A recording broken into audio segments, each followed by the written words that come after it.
تو امت کی آغاز کا نام صحابہ ہے، بنیاد کا نام صحابہ ہے، عروج کا نام صحابہ ہے، ابتدا کا نام صحابہ ہے، عزت کا نام صحابہ ہے، مقام اور مرتبے کا نام صحابہ ہے، قرآن کی آیاتوں میں آنے والوں کا نام صحابہ ہے، تورات میں چمکنے والوں کا نام صحابہ ہے، زبور میں آنے والوں کا نام صحابہ ہے، انجیل جس کے تذکرے کرے ان کا نام صحابہ ہے، قرون اولیٰ میں جن کی باتیں ہوں ان کا نام صحابہ ہے، پہلی قوموں میں جن کا تذکرہ تھا ان کا نام صحابہ ہے، رفقا رسول کے جو بنے ان کا نام صحابہ ہے، نبی کے ساتھی جو بنے ان کا نام صحابہ ہے، جو سسر بنے ان کا نام صحابہ ہے، جو داماد بنے ان کا نام صحابہ ہے، جو عزت و اکرام بنے ان کا نام صحابہ ہے، اور جنہیں اللہ نے چنا ان اللہ اختارنی واختار علی اصحابی رسول کے لیے چنا ان کا نام صحابہ ہے، جو پیغمبر کے ساتھ جم کر کھڑے ہو گئے ان کا نام صحابہ ہے، جن نے قربانیاں دی ان کا نام صحابہ ہے، عزتیں قربان کر ڈالی ان کا نام صحابہ ہے، گھر قبیلے قوم سب کچھ چھوڑ دیا ان کا نام صحابہ ہے، جو بدر میں نظر آئے ان کا نام صحابہ ہے، جو عہد میں نظر آئے ان کا نام صحابہ ہے، جو حنین میں ڈٹے ہوئے ان کا نام صحابہ ہے، جو خیبر میں آئے ان کا نام صحابہ ہے، جنہوں نے یہود و نصارہ کو دل میں تارے دکھا دیے ان کا نام صحابہ ہے، جنہوں نے یہود و نصارہ کو مدینہ مکہ سے باہر کر دیا ان کا نام صحابہ ہے، جنہوں نے عالم اسلام میں جنہوں نے عالم دنیا میں اسلام کو بلند کیا ان کا نام صحابہ ہے، جو دریاؤں میں چلے گئے، جو سمندروں میں چلے گئے، جو پہاڑوں میں چلے گئے، بستیوں علاقوں قصبوں میں چلے گئے، نبی کی سیرت صورت فضیلت منقبت ہر چیز انہوں نے بتا دی، پیغمبر کے اشارے انہوں نے بتائے، نبی کا سونا اٹھنا بیٹھنا جاگنا کھانا پینا انہوں نے بتایا، پیغمبر کی ذات اور وجود کی تعریف انہوں نے کی، آقا کی تعلیمات انہوں نے بچائی، پیغمبر کی مسکراہٹ انہوں نے بتائی، نبی کا غصہ انہوں نے بتایا، پیغمبر کا جلال انہوں نے بتایا، قرآن کے الفاظ انہوں نے بتائے، قرآن کے الفاظ انہوں نے لکھے، شریعت کی باتیں انہوں نے بتائی، مکی دور ان کی وجہ سے، مدنی دور ان کی وجہ سے ملا، شریعت کے طریقے ان کی وجہ سے ملے، کلمہ پروان ان کے طریقے سے چڑھا، حضور نے پڑھا تھا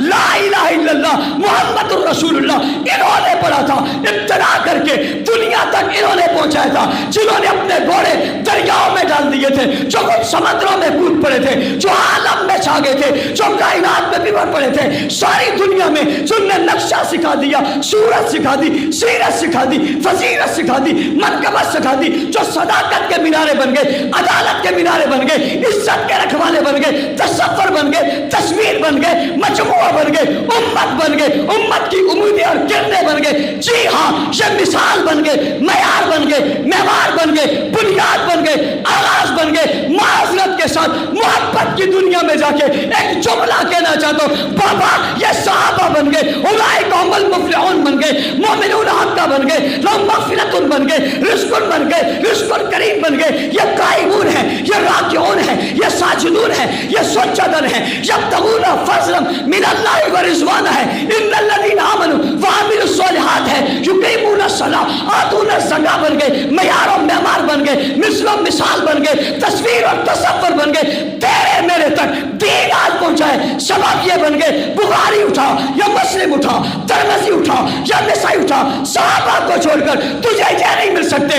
جی ہاں یہ بھی صحابہ کے ذریعے سے ہمیں مل گئے، شریعت کا ایک حکم بھی بغیر صحابہ کے ہمیں نہیں مل سکتا۔ تو پوچھنے والا پوچھتا ہے یہ کون ہے، وہ کون ہے، ایسے کون ہیں، پیارے کون ہیں، اعلیٰ کون ہے، مقدس کون ہے، محترم کون ہے، امت کون ہے، بنیاد کون ہے، آغاز کون ہے، عروج کون ہے، جلال کون ہے، علم کون ہے، عمل کون ہے، تصویر کون ہے، تصور کون ہے؟ تو میں ایک ہی جواب دیتا ہوں، گلی گلی میں، کونا کونا میں، بستی بستی میں، گستاخی کے اس دور میں، ظالموں کے اس زمانے میں، کافروں کے اس دور میں ایک ہی جواب دیتا ہوں، اور میرا جواب ہوتا ہے صحابہ صحابہ صحابہ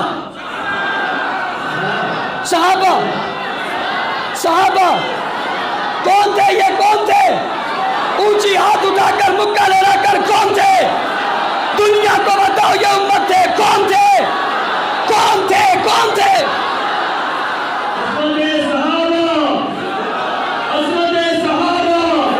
جزاک اللہ۔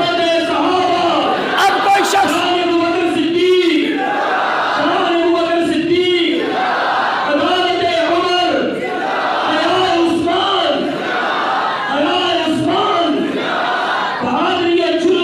علی کوئی شخص انہیں چھوڑ کر امت بتانا چاہے نہیں ملتی، قرآن بتانا چاہے نہیں ملتا۔ اسی لیے کسی نے کہا ہمارا 70 گز لمبا ہے، میں نے کہا بتایا بھی اتنا ہے جو یہاں تو کھل ہی نہیں سکتا۔ ہمارا قرآن ہر گھر میں ہے، مبارک ہو تمہیں ہر دل میں ہے، اور قرآن اسی دل میں آتا ہے جس دل میں پہلے صحابہ آتے ہیں، اس دل میں آتا ہے جس دل میں پہلے صحابہ آتے ہیں۔ اب دل کے بعد بل آ گیا، دل کے بعد بل آ گیا، بل سے کئی لوگ بلوں سے باہر آ گئے، ان کے ماتھوں پہ بل پڑ گئے۔ میں نے کہا کیا ہوا؟ کہتے ہم نہیں مانتے۔ میں نے کہا پہلی بات ہے تم سے پوچھا کس نے؟ ہم نہیں مانتے، تم سے کس نے پوچھا؟ تم ہو کون؟ کہتے ہم تعریف کریں گے۔ میں نے کہا تم سے پہلے ہم تمہاری تعریف کریں گے۔ ہم یہ پوچھیں گے جو ابو بکر کو نہیں مانتا اپنی تعریف بتائے، عمر کو نہیں مانتا اپنی تعریف بتائے، عثمان کو نہیں مانتا اپنی تعریف بتائے، پھر ہمیں تمہاری تعریف کرنی پڑے گی۔ اور یاد رکھنا جب ہم نے تعریف کی پھر تکلیف ہو جائے گی، اس لیے تعریف رہنے دو، ذرا تاریخ پڑھ لو، تعریف رہنے دو، ہماری تاریخ پڑھ لو، بڑی واضح اور بڑی کھلی ہے، اس لیے کہ ہمارے اندر چھپی ہوئی بات کوئی نہیں ہے، ہم میں تقیہ کا قائل کوئی نہیں ہے، ہم میں چھپنے چھپانے والا کوئی نہیں ہے، ہمارا کوئی بھی بڑا کسی غار میں چھپا ہوا نہیں ہے، ہماری ہر چیز کھلی کھلی ہے۔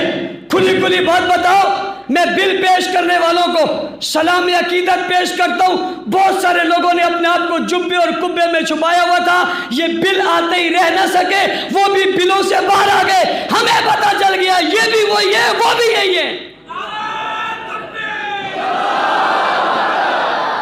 کل تک کہتے تھے ہم مانتے ہیں، آج کہتے ہیں نہیں جی ہم بل نہیں مانتے۔ تو بل میں ہے کیا؟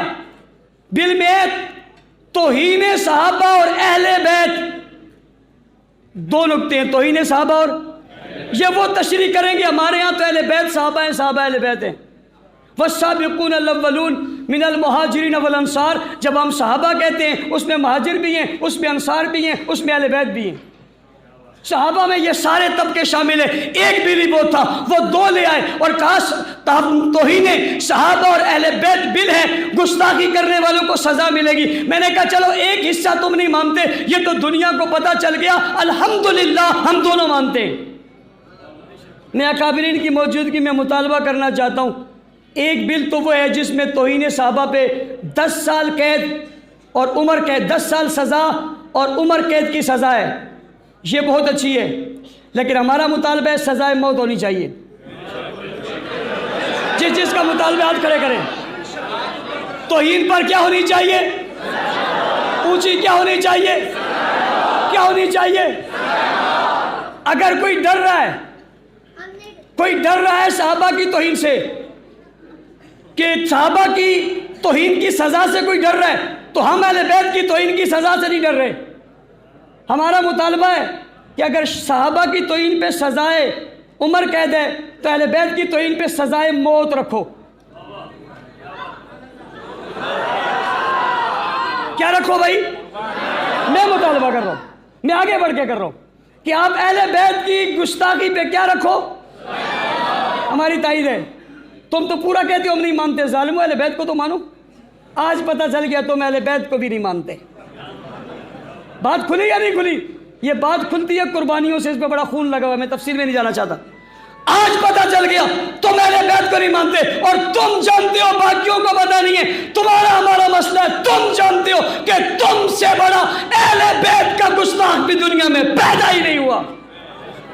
اس لیے کہ جب اہل بیت کی بات کریں گے، گستاخ کی سزائے موت ہوگی، پھر ہم ازواج مطہرات کو لے کر آئیں گے اور ہم کہیں گے اہل بیت کا پہلا حصہ تو یہ کرنا فی بیوتکنا ولا تبرجنا تبرج الجاہلیت الاولی واقمنا الصلاۃ واتینا الزکاۃ واطعنا اللہ ورسولہ انما یرید اللہ لیذھب عنکم الرجس اہل البیت۔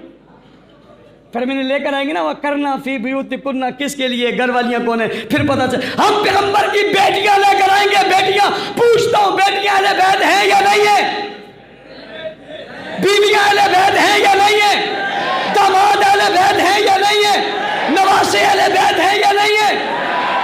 یہ نواسیاں بھی اہل بیت ہیں یا نہیں ہیں؟ اور یہ جو نواسی عمر کے نکاح میں یہ بھی اہل بیت ہے یا نہیں ہے؟ تو پھر تو یہیں پکڑے جاؤ گے، تم کسی میدان میں نہیں آؤ گے، تمہاری قسمت میں ہمیشہ بھاگنا ہے۔ میں اکابرین ملت سے استدعا کرنا چاہوں گا، گزارش کرنا چاہوں گا، یہ بڑا اہم موقع ہے، ملک میں افراتفری، انتشار اور فساد کے خاتمے کے لیے ضروری ہے یہ بل سینٹ سے پاس ہو۔ جہاں جہاں تک آپ کا بس چل سکے اس ملک پر رحم کیجئے، اس ملک کی معیشت پر رحم کیجئے، اس ملک کے اس لوگوں پر رحم کیجئے، اس بل کو منظور کروائیے۔ بصورت دیگر کچھ لوگ گستاخی کا سرٹیفکیٹ لینا چاہتے ہیں، کچھ لوگ گستاخی کا سرٹیفکیٹ لینا چاہتے ہیں۔ عجیب بات ہے، 3 سال کی سزا قبول ہے اور 10 سال اور عمر قید کی قبول نہیں ہے، دوہرا معیار کیوں کرتے ہو؟ مجھے 1 دن کی بھی قبول ہے، ساری عمر کی بھی قبول ہے، سزائے موت بھی قبول ہے، اور میں مطالبہ کرنا چاہتا ہوں سزائے موت تختیدار پر لٹکا کر مت دیجیے، چوک اور چوراہے میں پھندا لگائیے، جو گستاخ ہے انہیں لٹکا دیجیے، پہاڑ سے گرا دیجیے، چمڑا اتار دیجیے، گاڑی کے پیچھے باندھ کر شہروں میں گھسیٹا جائے ان کو جو گستاخ ہو اہل بیت کے یا رسول اللہ کے۔ اس سے بڑی تائید کوئی اور ہو سکتی ہے؟ میں نے آپ کی موجودگی میں یہ اتنی بڑی تائید کر دی ہے کہ ان سب کو یہاں اس طرح سے سزا دی جائے۔ ہم اس سزا کے قائل ہیں، دین ہم تک پہنچانے والے صحابہ کرام ہیں، ان کی عزت اور ناموس کی ہم سب متحد ہیں، متفق ہیں، یکجان ہیں، ایک جسم ہیں۔ جہاں ہم ہوں گے انشاءاللہ اس کا تحفظ کریں گے اور اس کے لیے قربانی ہے۔ علامہ احسان اللہ ظہیر، علامہ حبیب الرحمن سمیت دیگر علماء نے دیوبندیوں میں بھی دی ہے، بریلیوں میں بھی دی ہے، اہل حدیثوں میں بھی قربانیاں دی ہیں۔ ہمارے پاس ایک بڑی مثال ہے، بڑی تفصیل ہے، حق نواز شہید سے لے کر حیدری شہید تک اور ڈاکٹر عادل خان شہید رحمت اللہ علیہ تک، جو اس حالیہ گستاخیوں کے خلاف میدان عمل میں آئے، انہیں جو ہے وہ گولیوں سے بون دیا گیا اس ڈر سے کہ یہ رہے گا تو قانون بن جائے گا۔ انہیں سمجھ آ جانی چاہیے کہ وہ نہیں رہے، قانون تو پھر بھی بن گیا۔ شہداء کے خون اپنا راستہ بناتے ہیں۔ میں آج کے اس اجتماع کے توسط سے انہیں بھی خراج تحسین پیش کرتا ہوں، ڈاکٹر عادل خان شہید کو اور تمام اکابرین کو جنہوں نے اس پر محنت کی تھی۔ آئندہ بھی امید رکھتا ہوں یہ محنت جاری رہے گی۔ یہاں پر ہمارے شہر میں قبضے ہو رہے ہیں۔ ابھی پریس کانفرنس میں شیخ الدکتور ابو تراب صاحب کہہ رہے تھے کہ اب حکومت سے مطالبہ کرتے ہیں۔ شیخ حکومت خود قبضہ خور ہے، اور بالخصوص سندھ حکومت، اس کا تو سوائے اس کے کام ہی کچھ نہیں ہے۔ مطالبہ کس سے کریں؟ عوام کو آگے بڑھنا چاہیے، آگے آنا چاہیے، اپنی زمینوں کی حفاظت کرنی چاہیے، بالخصوص مساجد، مدارس۔ یہ مساجد اور مدارس یہ بنیادیں ہیں اسلام کی اور قلعے ہیں اسلام کے، یہاں سے اسلام کی بنیاد، اسلام کی سمجھنے والے لوگ پیدا ہوتے ہیں، اور یہی لوگوں کی وجہ سے میرا اور آپ کا ایمان اور عقیدہ اور نظریہ بچا ہوا ہے۔ اللہ کی قسم اگر مساجد اور مدارس نہیں رہیں گی تو یہ باقی نہیں رہیں گی۔ کسی قبضہ خور کے قبضے کے چکر میں اپنی مسجد مت چھوڑو، اسے کہو ہم اپنی قبریں یہاں بنا لیں گے مگر اپنی مسجدیں اور مدرسے نہیں چھوڑیں گے۔ اللہ تعالیٰ ہم سب کو عمل کی توفیق عطا فرمائے۔ میں ایک بار پھر شکریہ کے ساتھ وآخر دعوانا الحمدللہ رب العالمین۔